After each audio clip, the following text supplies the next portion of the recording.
কয়েকদিন আগে একটা লিঙ্কডইনে পোস্ট দেখছিলাম, একজন লিখেছে যে জেনারেলি সিএমএ ভাবলেই লোকেরা সিএমএ ইউএসএ ভেবে নেয়, আর যেটার duration of course is 1 year, আর যারা CMA India it takes 2 to 3 years time. তো সিএমএ এই ভিডিওটা বানানোর কারণটা হচ্ছে distinguish between them, CMA India and CMA USA. CMA India, it is a combination of cost, tax, accounts, সব কিছু, whereas CMA USA কিন্তু পুরো অ্যাকাউন্টস আর কস্ট নেই। whereas তুমি যদি CMA India করো, you have a permission to do the GST audit, GST ব্যাপারে কনসালটেন্সি দেওয়া, এসবের ক্ষমতা থাকে। whereas সিএমএ ইউএসএ কিন্তু সেটা থাকে না, কেন ওদের সিলেবাসের মধ্যেই জিএসটি অ্যান্ড ট্যাক্সেশন নেই।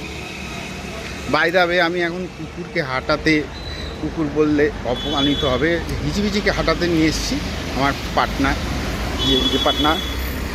তো এটা একটা বিশাল ডিফারেন্স, এবং এটার ফ্লেক্সিবিলিটি আছে সিএমএ ইন্ডিয়া। কি তুমি বিদেশে যাও, কিছু কিছু দেশের সঙ্গে মেমোরেন্ডাম অফ আন্ডারস্ট্যান্ডিং বা কোলাবোরেশন হচ্ছে, হয়তো কাতারের সঙ্গে কয়েকদিন আগে দেখছিলাম, অস্ট্রেলিয়ার সঙ্গে হতে পারে।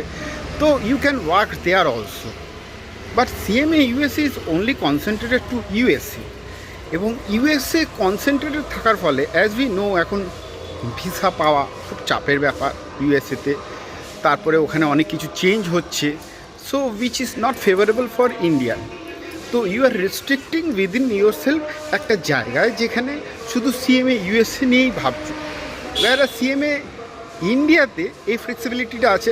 হ্যাঁ, সময়টা বেশি লাগে, অবভিয়াসলি 2 বছর বেশি লাগে, 3 বছর বেশি লাগে, কিন্তু when you get the final output it is much more favourable than CMA USA.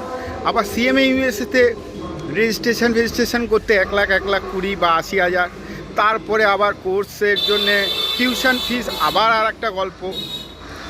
এখানে কোর্স রেজিস্ট্রেশন ফিস ফাইনাল অবধি 60,000 টাকা, 50-60,000 টাকা, প্লাস এখানে টিউশনি পড়তে গেলেও মনে হয় অত খরচা লাগবে না যতটা ওখানে লাগবে, কেন ওখানে সাপ্লাই কম। সাপ্লাই ইন দ্য সেন্স কিছু কিছু ইনস্টিটিউশন আছে এখন, now it is becoming popular due to the social media, YouTube channel. তো সেটার সিএমএ ইউএসএর প্রচার আছে, কিন্তু সিএমএ ইন্ডিয়ার প্রচার